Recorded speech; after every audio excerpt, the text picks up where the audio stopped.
I think the most surprising part is that as I'm getting older, I'm 44 now. The fact that I feel better now at 44 than I did 10 years ago at 34 is wild to me. Like, if I feel this good, like, I can't even imagine if I keep going this direction, what lies ahead for me. And just the fact that I'm even running marathons, if you had told me this 10 years ago, I wouldn't have believed you because I had never run more than a mile of my life. So I think the most surprising part in all of this is what our bodies are capable of and what our potential is to do hard things and to improve and to overcome challenges. I'm grateful that I had such a long experience with struggles and addiction and self sabotage because now I know what the other side looks and feels like. And it is further incentive for me to never want to go back. Women's running.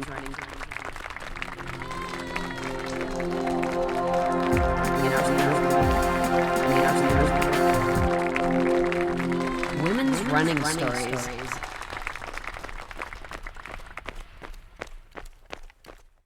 Hi, I'm Celeste Yvonne. I am a mom of two. I'm a writer. I'm a runner. I'm a wife. And I am a recovery coach.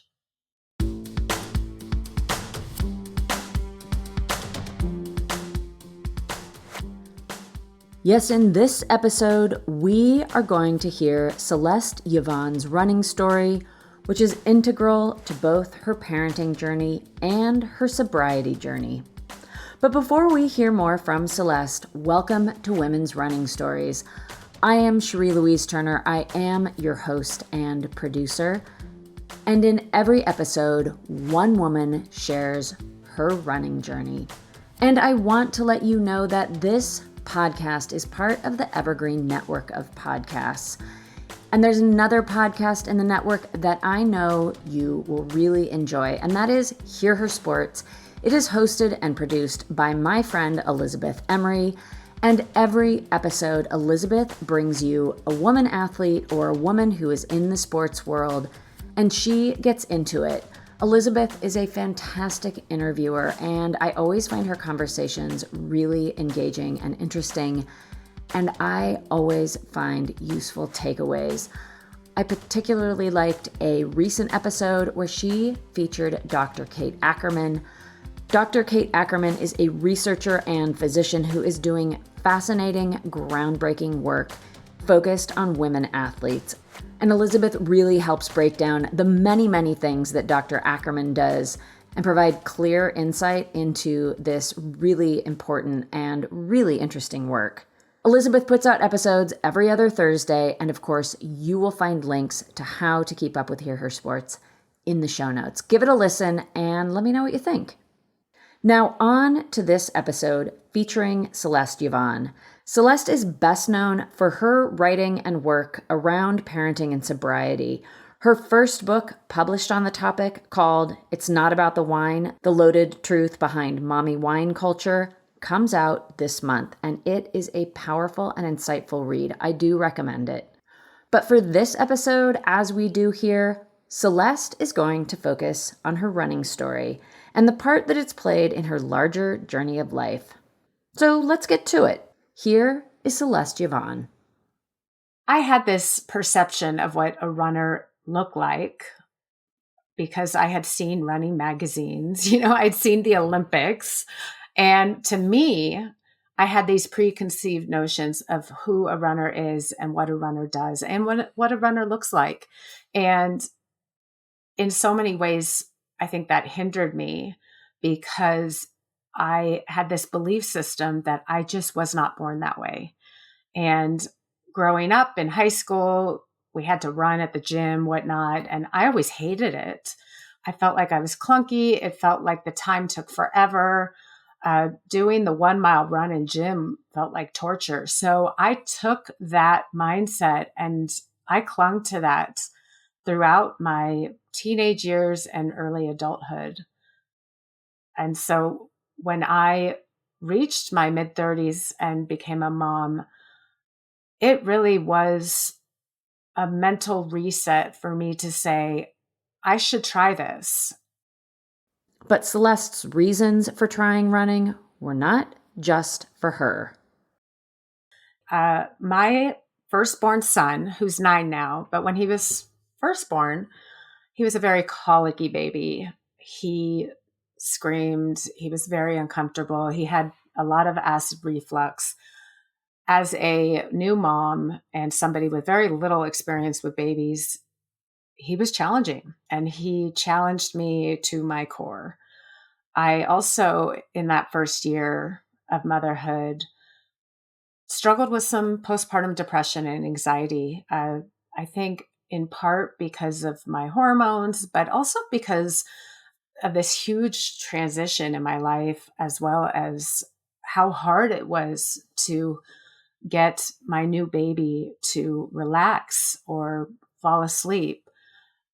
And I learned pretty early on that moving my son around calmed him down. And it started with walks in the Bob runner.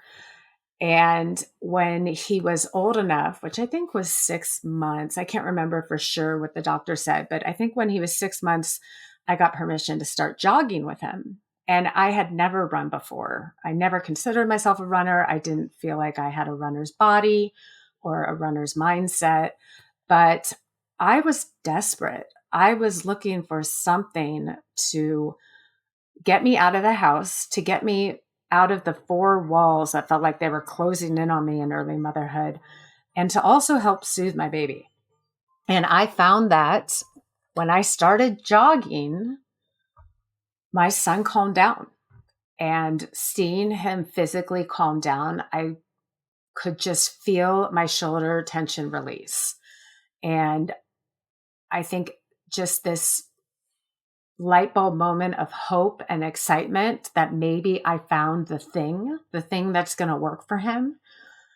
I think that was the sensation going into literally my first run with him. I had been looking for what the thing would be for months at that point. We had tried everything. We had gone to the doctor. We had tried giving him gut drops. We've tried soothing him. I would put him in the baby Bjorn and I would walk around vacuuming floors because it seemed like the noise helped, but nothing quite did it like the jogging did. And there was also a part in me in that early motherhood phase where I felt like I had kind of lost who I was. I didn't know what exercise was going to look like now. I didn't know what my life was going to look like now as a mother. And I had always loved to exercise. I had always enjoyed it, but I didn't know how to do it anymore with a baby in tow. So when I got out there and it was the summer weather and I'm walking and then I start jogging along the sidewalk, there was this real magical moment beyond the tension from the shoulders easing and beyond my baby calming down where I thought, I could do this. I could build off this. This could work for us. So that's how my running journey began. So when I first started running, the other thing I was doing to try to help with my postpartum anxiety and depression, and also just the stressors that come with new motherhood, was I started drinking, as many do. There's a reason why we call it mommy juice, right? So I was drinking to self-medicate from so many of the stressors that come in early motherhood, and drinking as a way to relax and ease the pressures from all these things that were weighing on me. And I just didn't know another way to do it. And even when I began my running journey, I was still in a place where my drinking was continuing to build as each month went by. I even ran my first marathon about 2 months before I quit drinking altogether. And I remember those months of training, and some of them were good, but some of them were brutal. I would try running with a hangover or just trying to run feeling lethargic and gross after uh, over consuming the night before. It made my training for this marathon much harder than it had to be.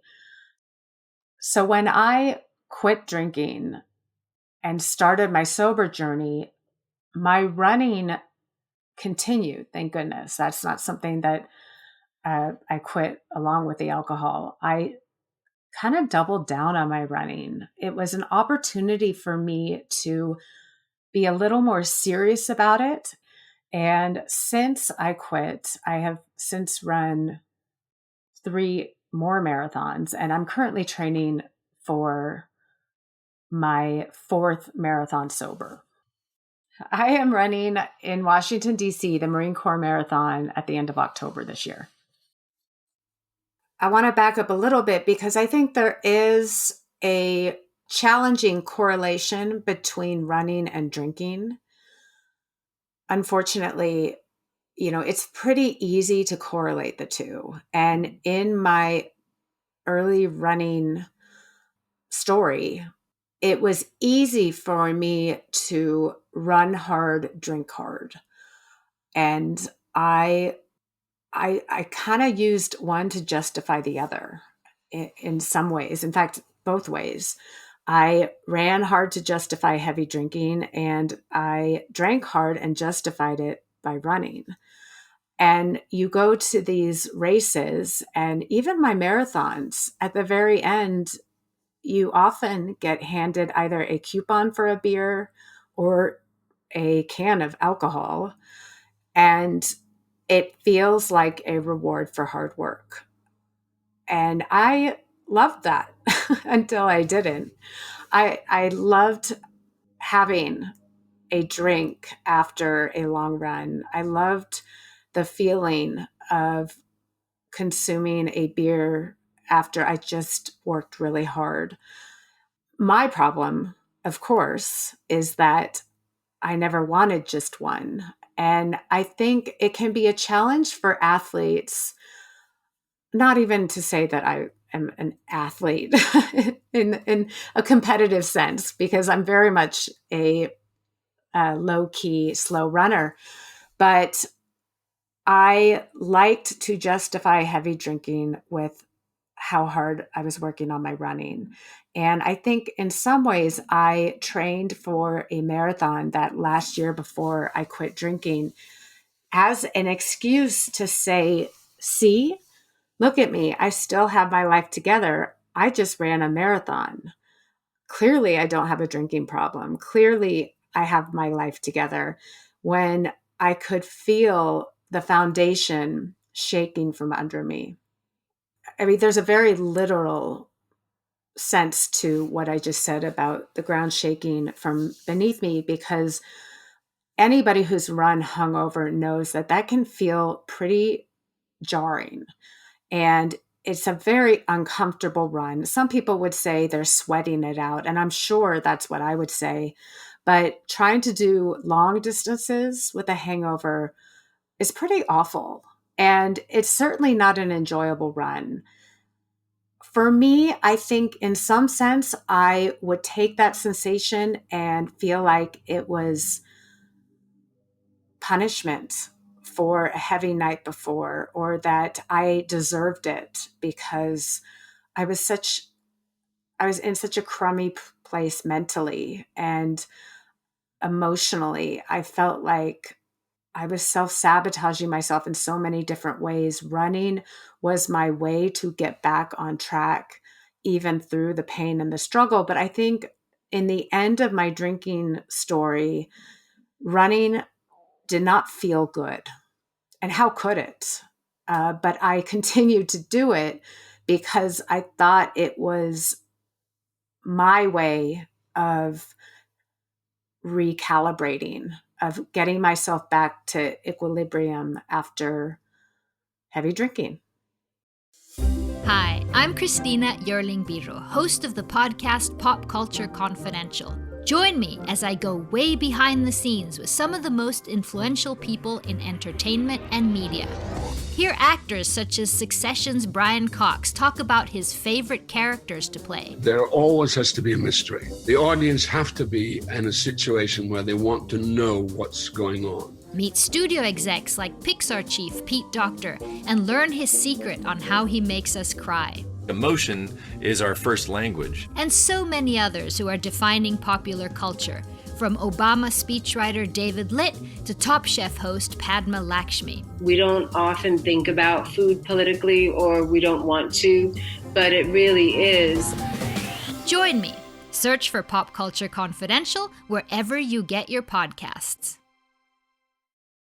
So when I quit drinking, it was a pretty abrupt decision. It was something that I decided to do after a panic attack one morning and having a moment of reflection that I didn't want to live this way anymore. I got sick and tired of what I was doing to myself every day.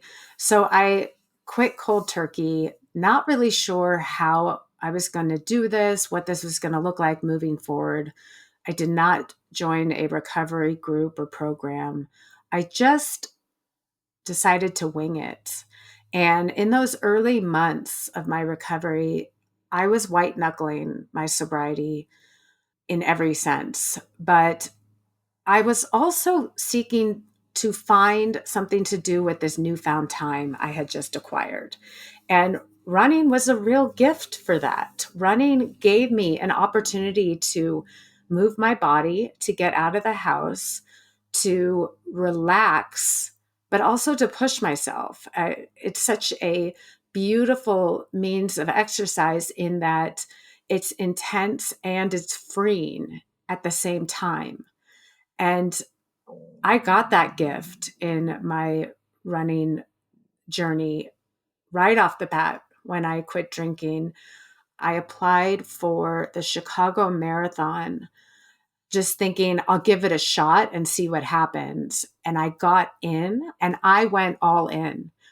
I have to tell you, the difference in my running compared to how I ran when I was drinking is night and day. It's still hard when you're running sober, but when you are not chasing a hangover, it feels good. Running feels good. And it was such a gift for me, especially in that first year, because it gave me a goal to work towards. I was working towards the Chicago Marathon.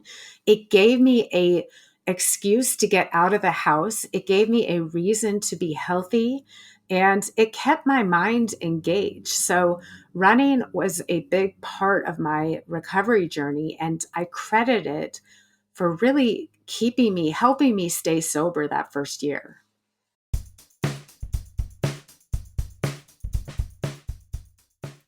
There is this hill that I run to on my longer runs, and I hit it at about mile 4.5. So it's a good distance, but when you get to the top of it, there's this breathtaking view of Reno, a panoramic view. And I remember several times that first year reaching that top of that hill. I was warmed up at that point. I was feeling good. And I knew at that point, like I was all in. There's a sense like in the first mile where you're like, are we really doing this? I'm not sure. Are we really doing this? But when you get to mile 4.5, like not only are you doing this, but you will finish this run. And I remember a couple times hitting that hill, taking a breather, having a sip of water and looking at that view and just literally feeling on top of the world. And you can't describe it as anything other than that. I mean, maybe someone would call it a runner's high, but it felt like freedom to me. It felt like liberation. And that is the feeling I get in my sobriety. But moments like that felt like the epitome of what I was working towards in my sober journey. This running pursuit wasn't just about not doing harm anymore. It was about healing and progressively getting healthier. It's easy to say, are you just replacing one addiction for another? And it's such an important thing to keep in mind because going extreme in anything can be dangerous. I have a bit of an extreme mindset, and I always have. I think that's why my alcohol use was took such an extreme turn too. With my running, it is always something I will be careful about. As somebody who, I grew up with an eating disorder history, and then I moved on to substance use disorder. My disassociation with my body is something I've had for most of my life. I think that's why learning to listen to my body instead of learning to ignore it, which is something I had done my whole life, is such a key part of this. And it has been a really strengthening piece of my recovery because when you're running, if you're disassociated from your body and your body's needs, sure, you can still run, but you're going to be injured a lot. You're going to be burnt out quickly. And I have taught myself, and, I've been taught through therapy and through listening to my sister-in-law, through reading books, and listening to other people's stories on running, how to do this in a healthy sense and still be able to do it on a somewhat extreme level. If you want to call marathon running extreme, it's kind of debatable, but doing one marathon a year, I don't think I'm hitting any sort of extreme levels, but when I do reach my training and I'm doing up to 22 miles on the weekends, it can feel like a lot. It can feel like a bit of burnout. And when I get home after runs like these, I do go home and I take care of myself. Whereas, in years past, I probably would have drank a 6-pack of beer. So it just looks different now and it feels different and it feels better, which is probably why I love it so much.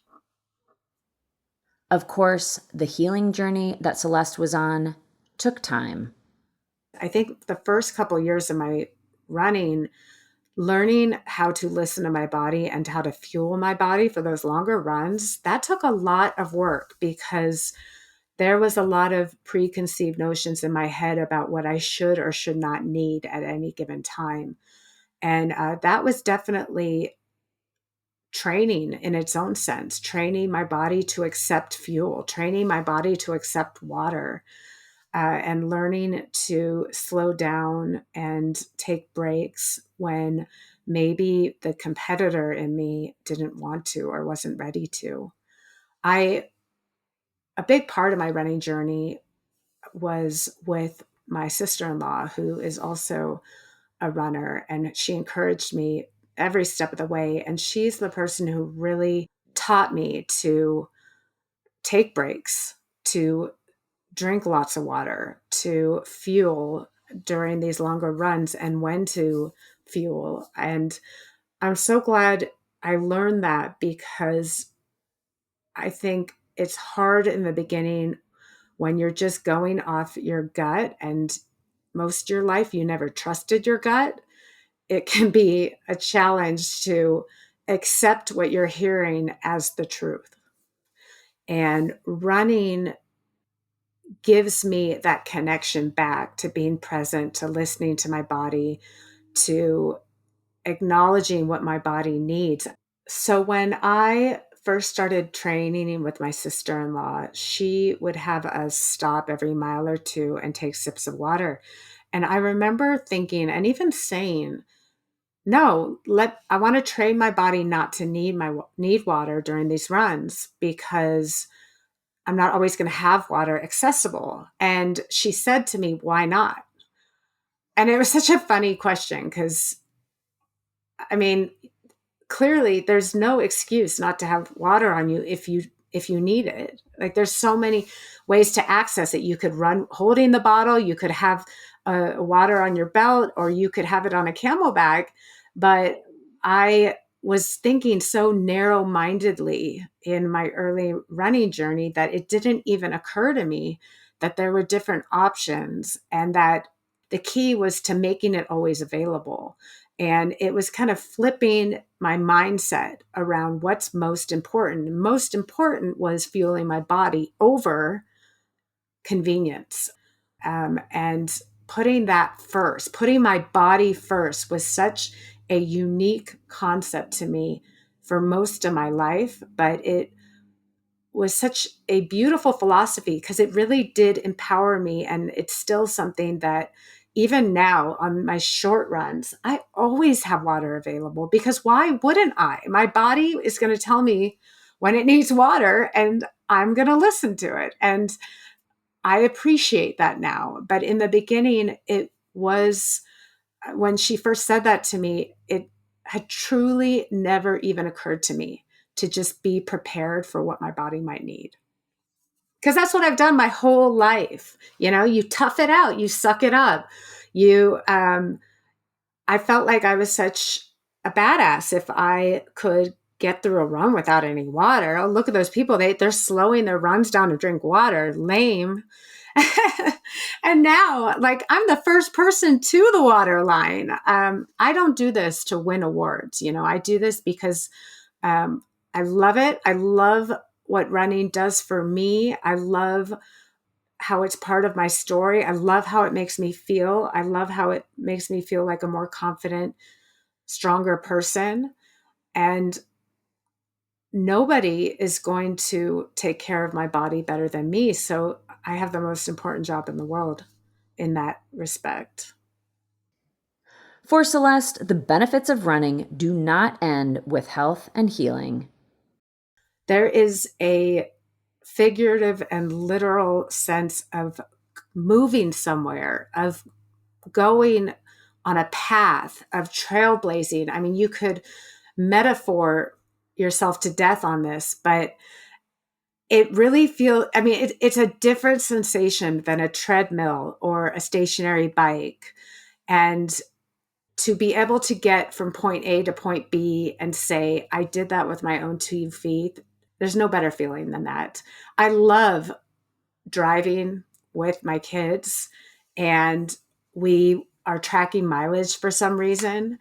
And my kids will say, Mom, you could have run that. I love that. That is my favorite thing to hear from my kids. I love how empowered running makes me feel and how strong my kids see me through my running journey. I love that I am showing them what a healthy coping mechanism can look like. And what my kids know that on Saturday mornings, mommy's going for her long run. And they just know that that's what I do. They also know that their dad plays soccer and that's just his thing. That's what he does.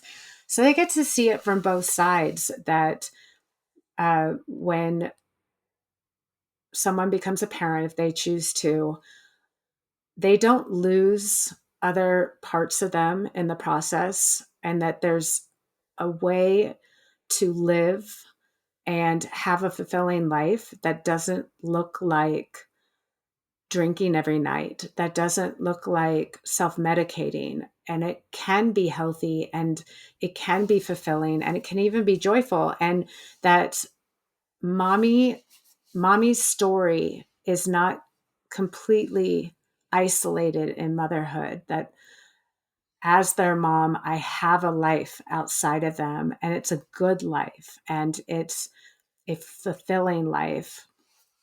I'm so grateful I get to show them what that life can look like, because there were a couple of years there where I did not show them that. And as a daughter of an alcoholic, I know firsthand what growing up in a household where children don't see that, what kind of damage that can do.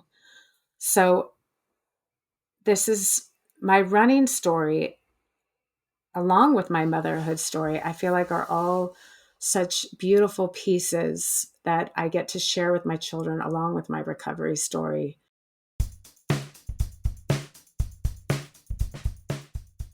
Celeste Yvonne's running journey has transformed over the years, and along with that, so has the motivation that fuels her interest in the sport.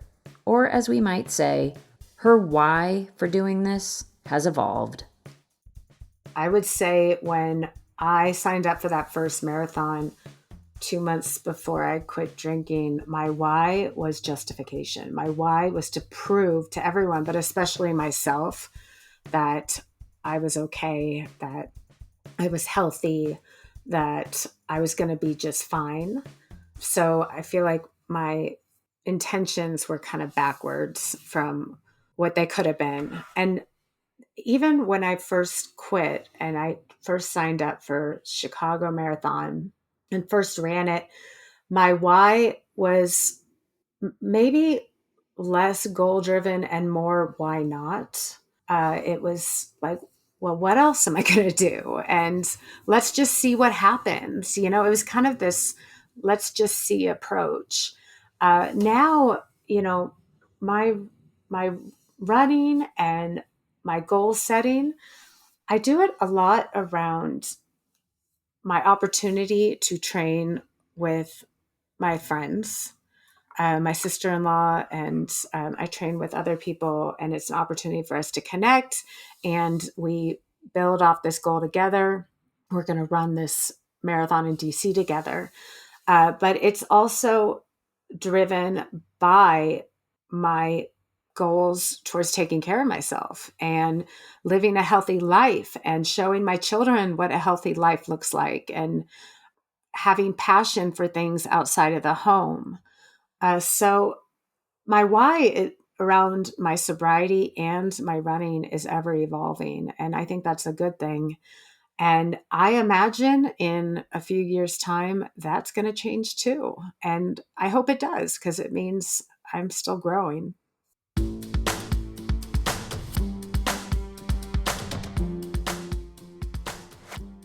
And that brings us to the end of Celeste Yvonne's story. I want to thank Celeste so much for coming on the podcast and sharing her running journey. And I also want to thank her for being so open and honest about her sobriety journey. As a sober runner myself, I could relate to a lot of the things that she has gone through. And I know that these topics are not always easy to talk about, so I appreciate her being so outspoken about her journey. Thank you, Celeste. And I look forward to following what comes next for Celeste Yvonne. Of course, the very next thing that's happening is her book is coming out. So look to the show notes. I will provide links of how you can find Celeste's new book, It's Not About the Wine, as well as other ways you can keep up with her. In the show notes, you're also going to find ways to keep up with Hear Her Sports, as well as women's running stories. I want to thank you so much for listening. I always appreciate you being here. I love making these episodes, but the power of them is in you listening and also in you sharing. I would really love it if you shared this episode with someone you think would enjoy it. I also want to note that I do not make these episodes by myself.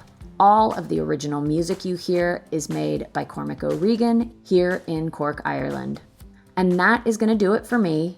This is Cherie Louise Turner, your host and producer, and until next week, I wish you healthy, joyful strides forward. Women's running.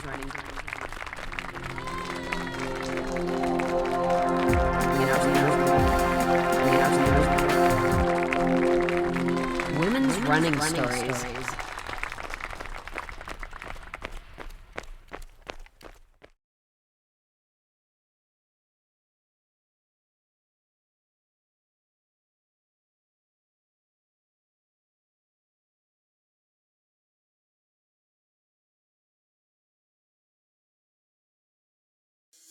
Hi, I'm Christina Yerling Biro, host of the podcast Pop Culture Confidential. Join me as I go way behind the scenes with some of the most influential people in entertainment and media. Hear actors such as Succession's Brian Cox talk about his favorite characters to play. There always has to be a mystery. The audience have to be in a situation where they want to know what's going on. Meet studio execs like Pixar chief Pete Docter and learn his secret on how he makes us cry. Emotion is our first language. And so many others who are defining popular culture, from Obama speechwriter David Litt to Top Chef host Padma Lakshmi. We don't often think about food politically, or we don't want to, but it really is. Join me. Search for Pop Culture Confidential wherever you get your podcasts.